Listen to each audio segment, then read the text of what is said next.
Welcome to a random talk down Quant Street. This series takes you behind the scenes of quant investing, breaking down complex ideas and tackling the questions you've been too nervous to ask.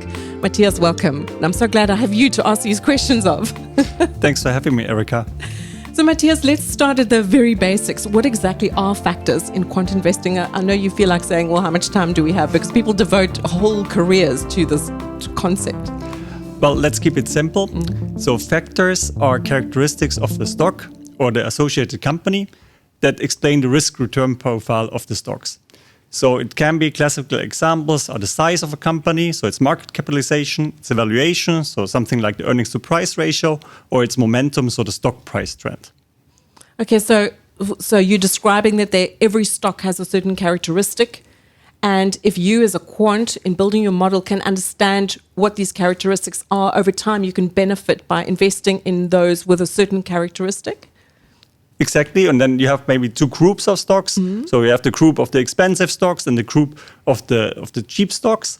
And the return difference between these two, they tend to behave similar within the group. And the return difference between the two groups, this is the factor return. Okay. And these factors, just describe how one even begins to discover these factors. Because I know it's also rooted in academic research going back decades. Yeah. So for the factor, we don't need only the strong empirical evidence, so that there's a long-term premium associated to the factor, but we also want that it's robust across regions, that it's robust across sectors, that it's independent of the other factors, so it adds top of the other factors, and it also has to cover transaction costs. Otherwise, it would be just a factor return on the paper, but not in the real world. And most important, we also need a clear economic motivation for that factor. So there's quite a discipline around this. So given that discipline and the framework, and I assume this is an acceptable framework across the industry globally, how many factors are there then?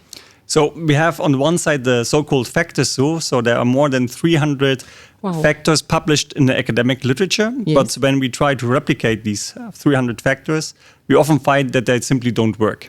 A lot of them. So we cannot replicate them in our database, or they are not robust across regions, they don't cover transaction costs, or they're just measuring the same thing in various ways, so they're not really distinct.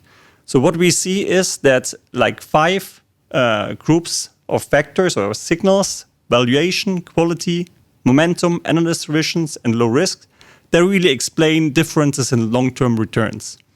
And on top of that, we see many rather signals that describe the short-term patterns in stock returns.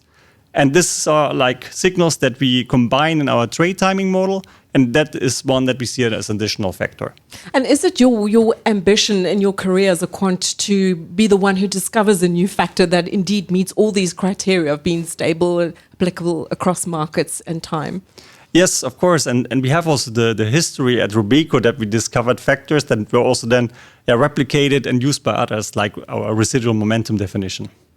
Is there a phenomenon perhaps of a factor that might have worked, say, early in your career or 20 years ago, and then it no longer works, and then others that didn't work that are then rediscovered?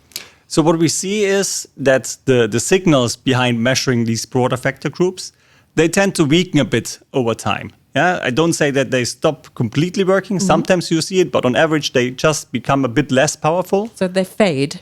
Yeah, exactly. Mm-hmm. They fade. Mm-hmm. And therefore, it's important to really enhance existing factor definitions or coming up with new measures to identify and measure the economic idea so that you continuously innovate and counter these small decay in factor or signal returns. That's a really important point you've raised now about how you measure a factor, because my definition might be quite different from your definition. So could you give an example of that? Well, there's quite some consensus across the broad factor groups. Mm-hmm. But for instance, what we really, I think, are doing differently at Robeco is the way how to measure quality. So if you ask 5 analysts to give a definition of a high quality company, you probably get 6 different answers. Exactly. But what we see is a bit that the details matter. Yeah? A lot of people look, for instance, at the top line, so the revenues, or the bottom line, the earnings of a company.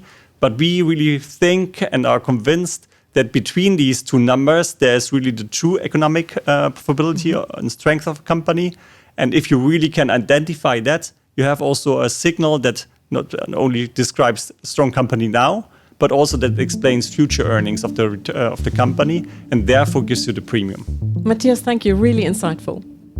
We're pressing pause on factors for now, but in our next episode, we'll be talking about these factors in more detail with Matthias, and we'll be asking what the perfect stock looks like from a quant perspective.